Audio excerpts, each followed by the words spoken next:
வணக்கம் குரு ஜோதிடம் நேர்கள். நான் உங்கள் அன்பான சயின்டிபிக் வேதிக் அஸ்ட்ராலஜர் அஸ்ட்ரோரஞ்சி பேசுகிறேன். நல்லது நினைக்கும் நல்லதே நடக்கும். இப்போ பார்த்தீங்கன்னா இந்த மாத பலன் நடக்கக்கூடிய அமைப்பு எதுக்கு இருக்குன்னு பார்க்குறோம். அதாவது கோச்சார பலன்கள் எப்படி நம்மளுடைய துல்லியமான பலன்கள் இருக்கு உதவுதுன்னு பார்த்தீங்கன்னா தசாபுக்திகளே பார்த்தீங்கன்னா துல்லியமான பலன்கள் நமக்கு தெரியும். ஆனால் கோச்சாரத்தோட நம்ம அந்த தசாபுக்தியும் கோச்சார பலன்களும் மிக்ஸ் பண்ணி பார்க்கும் பொழுதுதான் நமக்கு துல்லியமான பலன்கள் கிடைக்கும்.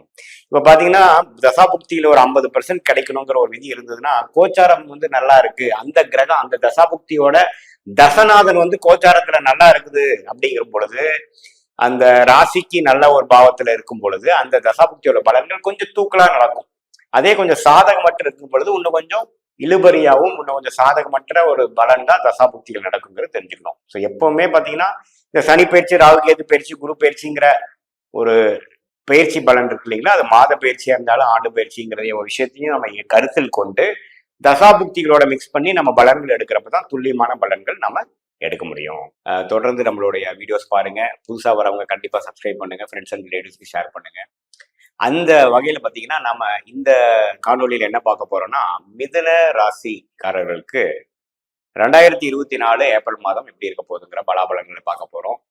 இதுல அது பார்க்கறதுக்கு முன்னாடி பாத்தீங்கன்னா கிரகங்கள் எப்படி இருக்குதுங்கிறத பார்த்துக்கலாம். ஆண்டு கிரகம் என்று சொல்லப்படுகிற குரு இதுவரைக்கும் 11ஆம் இடத்துல இருந்து இந்த ஏப்ரல் மாசம் முடிகிறதான் பாத்தீங்கன்னா 12ஆம் இடத்துக்கு மாறுகிறார். ஸோ 11ஆம் இடத்திலே தான் இருக்க போகிறார்.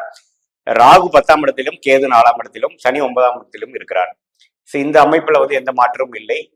இப்ப பாத்தீங்கன்னா ராசி அதிபதி என்று சொல்லப்படுகிற புதன் 11ஆம் இடத்துல இருந்து ஒரு ஏப்ரல் 10ஆம் தேதிக்கு பாத்தீங்கன்னா வக்ர ரீதியாக 10ஆம் இடத்துக்கு வரார்.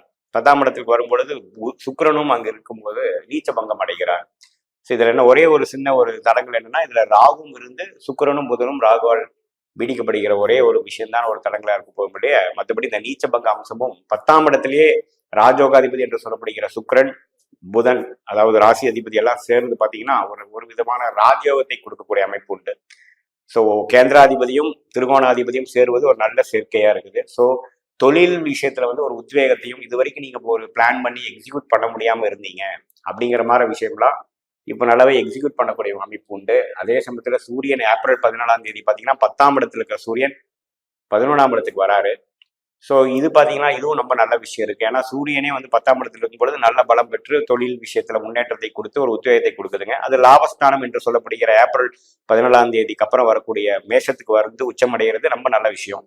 குருவோடையே சேருகிறார்.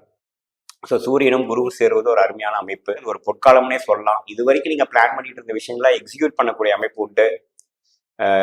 நல்லாவே ஒரு மேஜிக் மாதிரி எல்லாமே அமையக்கூடிய அமைப்பு இருக்கு. மார்ச் மாசம் பாத்தீங்கன்னா செவ்வாயோட அமைப்பு எல்லாமே சரியில்லை. 8ஆம் வீட்டுல பல கிரகங்கள் இருந்து நீங்க ரொம்ப பாதிக்கப்பட்டிருப்பீங்க. அவ்வளவு மைண்ட் அவ்வளவு ஸ்டெடியாகவும் ஒரு உத்வேகமும் ஒரு ஃபியூச்சரிஸ்டிக்கான ஒரு விஷயத்துல ஒரு உத்வேகம் இல்லாம இருந்திருப்பீங்க. பட் நல்ல மாற்றத்தை கொடுக்கக்கூடிய விஷயங்கள் இந்த மார்ச் மாசம் எண்டுலேருந்தே ஏப்ரல் மாசம் உங்களுக்கு நல்லாவே பூர்த்தி அடைகிறது. குறிப்பா பாத்தீங்கன்னா முதல் 2 வாரம் போட்ட திட்டம்லாம் பாத்தீங்கன்னா கடைசி 2 வாரத்துல அருமையா அதோட ரிசல்ட் பார்த்து ஓரளவுக்கு மார்ச் மாசத்துல இருந்தோட ஏப்ரல் மாசத்துல ஓரளவுக்கு நம்ம பிளான் பண்ணாததாவே நம்ம செய்ய முடிஞ்சதுங்கிற ஒரு நல்ல ஒரு அம்சத்தை கொடுக்கக்கூடிய அமைப்பு இருக்கு. மிதுனராசி மாணவர்களுக்கு பாத்தீங்கன்னா அவங்க படித்ததுக்கு ஏற்ற அளவுக்கு நல்ல ரிசல்ட், நல்ல பர்ஃபார்மன்ஸும், அவங்க படிச்சதுக்கு தகுந்த மாதிரி ஒரு தேர்வு எழுதி நல்ல ஒரு ரிசல்ட் இருக்கக்கூடிய அமைப்பு உண்டு. கரெக்டான டைம்ல ஓரளவு கிளாரிட்டி கிடைச்சது, நம்மளால செயல்படுத்த முடிஞ்சது, ப்ரெஷருக்கு நம்ம ஹீல்ட் ஆகாம ஒரு மைண்ட் ஸ்ட்ராங்கா வச்சு பண்ணணும் அப்படிங்கிற ஒரு அமைப்பு கொடுக்குதுங்க. அதே மாதிரி இல்லத்தரசிகளுக்கும் பாத்தீங்கன்னா இது வரைக்கும் எதிர்பார்த்திருந்த சில சுப செலவுகள் செய்து வீட்டை கொஞ்சம் வசதிப்படுத்திக்கக்கூடிய அமைப்பு, கொஞ்சம் அந்தஸ்து உயரக்கூடிய அமைப்பு, இடம் வீடு இதுல எல்லாம் கொஞ்சம் நல்லா வரக்கூடிய அமைப்பு. ஏன்னா பாத்தீங்கன்னா புதனே 4ஆம் இடத்துக்கு சம்மந்தப்படும் பொழுது இடம் ரீதியான விஷயங்கள், வீடு சம்மந்தப்பட்ட விஷயங்கள், ப்ராப்பர்ட்டி, வண்டி, வாகனத்துல எல்லாம் ஒரு நல்ல ஒரு சுப விஷயங்கள் நடக்கக்கூடிய அமைப்பு இருக்குங்க. பொதுவா பார்க்கும் பொழுது இந்த 10ஆம் இடம் என்று சொல்லப்படுகிற ஒரு அருமையான ஒரு பாவத்துல இத்தனை சுப கிரகங்கள், சுக்கிரன் உச்சமடைகிறார், புதன் நீச்ச பங்கம் அடைகிறார், சூரியன் அங்கிருந்து அப்புறம் ஏப்ரல் 14ஆம் தேதி 3வது வாரம் 4வது வாரத்துக்கு 11ஆம் இடத்துல போய் உச்சம் பெறுகிறார், அதுல குருவோட சேர்றார். அப்படிங்கிற இத்தனை நல்ல அம்சங்கள் நிறைந்த ஒரு ஏப்ரல் மாதமாக மிதுன ராசிக்கு இருக்கிறது பாத்தீங்கன்னா ஒரு பொற்காலம் தான் சொல்லணும். ஸோ அனைத்து பருவத்தினரும், அதாவது ஸ்டூடெண்ட்ஸ்ல இருந்து பாத்தீங்கன்னா சீனியர் சிட்டிசன் வரைக்கும் ஓரளவுக்கு நல்ல ஒரு உத்வேகமும் நல்ல ரிசல்ட் கிடைக்கக்கூடிய ஒரு ஏப்ரல் மாதமாக மிதுன ராசிக்காரர்களுக்கு கட்டாயம் அமையும் என்பதுதான் நம்ம தெரிந்து கொள்ள வேண்டியது. மீண்டும் மற்றொரு காணொலியை சந்திப்போம். நன்றி, வணக்கம்.